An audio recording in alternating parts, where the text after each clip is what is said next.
Hey everybody, Jacob with Scooters Lawn Care here in Cape Coral, Florida. And today we are talking about weeds and lawns starting to pop up all of a sudden, and new weeds and weird stuff kind of coming up in your beds and what could potentially be causing that, specifically to this season. So let's get right into it. Number one, the weird weeds and stuff that you're not used to seeing maybe in a landscape bed or an area where you're like, that plant was never there.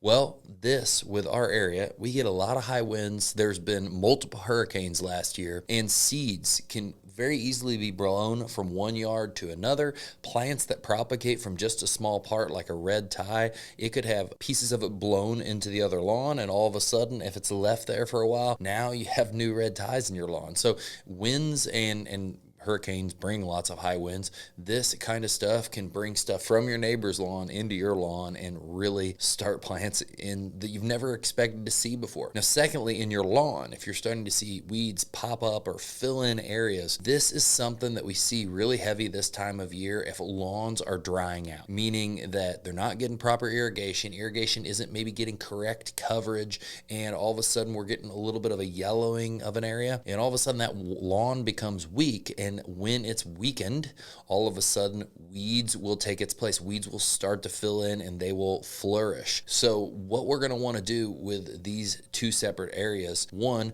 with the beds, making sure, hey, if we're getting new weeds growing in there or things of that matter, if there are high winds, if there's hurricanes, doing a cleanup, pulling that stuff out as quickly as possible to make sure none of it gets established and there are no new things starting in your beds. Get that handled as quickly as possible, and then constant spot spraying of any of the little things that do pop up in that bed to keep it clean, because you can have a really clean landscape bed. This can happen. You can leave stuff set there for a while, and then all of a sudden you get it cleaned out, and before you know it, you have plants you've never seen or never expected to see in your landscape just popping up. Now, with your lawn, what you're going to want to do is this time of year, in the dry season specifically, you're going to want to make sure your irrigation is working properly, has proper coverage, is running the proper amount of time to keep your lawn established. It also needs to be running on the proper day according to your address, so you are not in violation of the city. So there's all these little things that have to be done, and it can only run so many times a week according to city's code.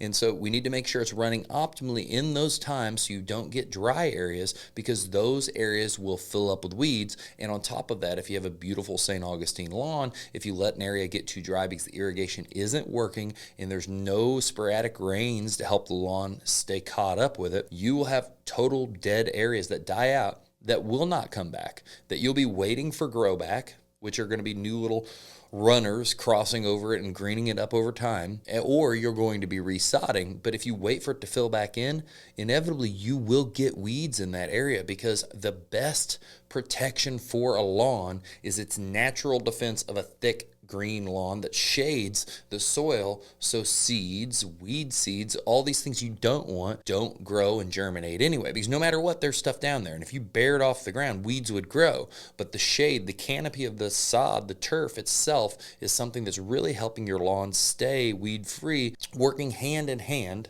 with the weed control, the weed spray, and the things like that to keep this under control, along with pre-emergence. So I hope that's helped you out. I hope that's given you some information about maybe why I have something weird growing in that bed, or why that yellowing area or thinning area in my lawn all of a sudden has weeds, and what you can kind of do about it, how we could potentially help you with this, or some actions you can take on your own lawn to make sure it stays looking beautiful.